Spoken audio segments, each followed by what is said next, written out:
Global computer systems in healthcare, banking and airlines are slowly coming back online after a digital outage disrupted networks in many countries.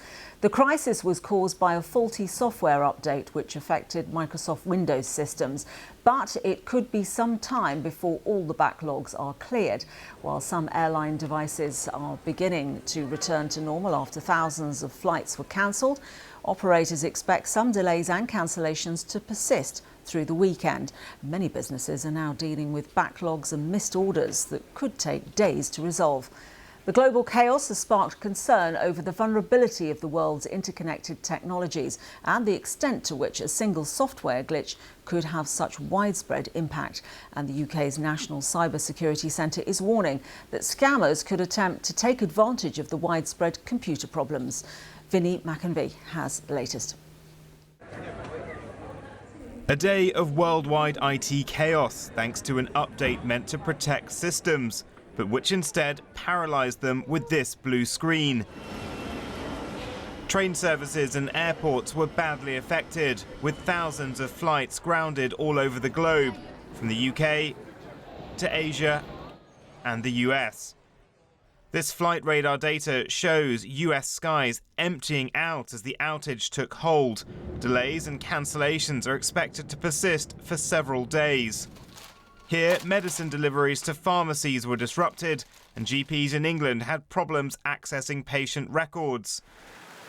Ambulance services across the country have reported a surge in demand as a result. But if you have an urgent problem, you should contact your own GP surgery, either in person or by telephone. And if that's not possible and you're worried, then you are to go online and have a look at messaging from 111 or call 111. It even affected software used by broadcasters, knocking some TV channels off air.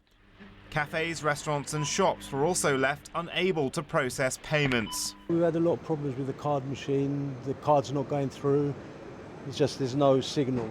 At CrowdStrike, we monitor trillions of cyber events. The cause? A single update from this US antivirus company. You may not have heard of CrowdStrike before, but it has nearly 24,000 business customers around the world, many of them huge organizations like airlines and banks. We stop a lot of bad things from happening.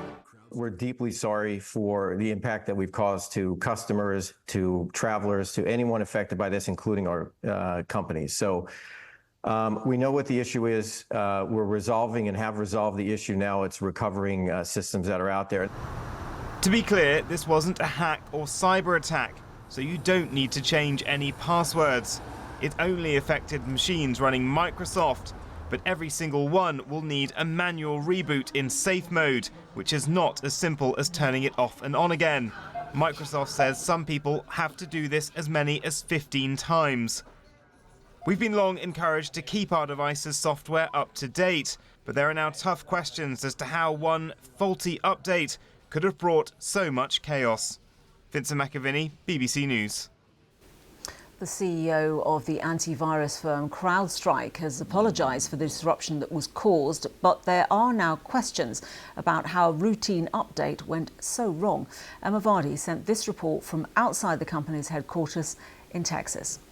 There hasn't been a lot of visible activity here at the headquarters of CrowdStrike, based in Austin, Texas. You can only imagine, though, what is going on inside. Before today, CrowdStrike had built a pretty strong reputation in a relatively short space of time for providing top IT security solutions. It's operating in more than 100 countries worldwide. It's relied upon by so many different types of businesses. And as well as IT security, what CrowdStrike also does is investigate hacks and do some detective work on the hackers that are behind major cyber attacks. Now, the chief executive officer of the company has said he's deeply sorry. He has been speaking on an American business news network today. But as for why the problems happened in what was supposed to be a pretty routine update, the answer to that still isn't clear. But some experts have speculated that perhaps it was a lack of testing which led to some weaknesses slipping through. So from now on, CrowdStrike are going to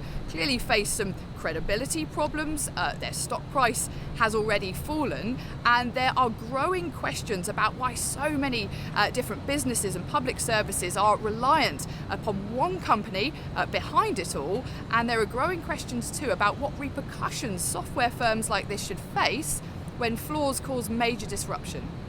Emma Vardy reporting there. The widespread global impact of a single software glitch has given many a cause for concern. Our technology editor Zoe Kleinman has more. I think a lot more people are a lot more aware now of this tech infrastructure that's really become part of the backbone of so much of our everyday digital lives, and how catastrophic it can be when one tiny thing happens that knocks that system over.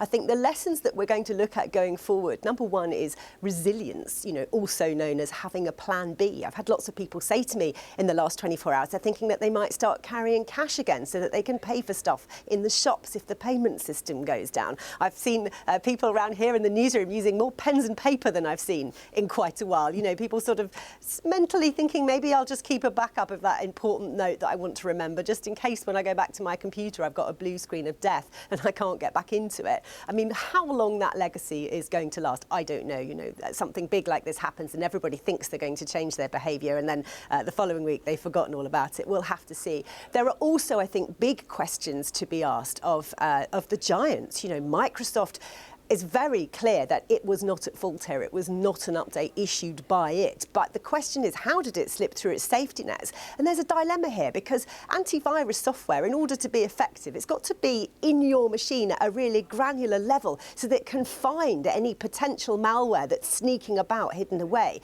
But that also means that it's got to have this sort of access that potentially leaves you vulnerable if the software in itself, as it has in the last 24 hours, misfires. And I think the other dilemma is... the question then becomes, just briefly, whether people have reaffirmed their faith in technology because they think more technology would fix the problem, or whether they're backing away from it. But what you're suggesting is really there's a temporary backing away, but really the march of technology, artificial intelligence, will and must go on. I don't think technology is going to go backwards. I think there's far too much money and power going into the big tech companies that are building and providing these tools, and there are lots of people who depend on it and are encouraged to depend on it to live our everyday lives. The benefits of it, the convenience of it is something that many people have accepted. But what we're also going to have to accept is that the more we use it, the more these outages are going to affect us, the more that we're going to notice them, and the more catastrophic they could potentially be.